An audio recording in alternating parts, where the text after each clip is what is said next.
Sira mga kalahi ang aking motor. Maraming pinalitan. Kasi bago na ang battery nito mga kalahi. Tapos hindi kaya grounded. Ang mga wire niya ay grounded mga kalahi.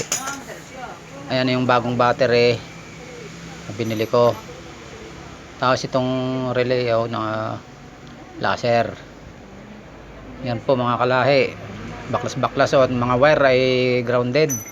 Tapos pinalitan na lang yung yung laser switch.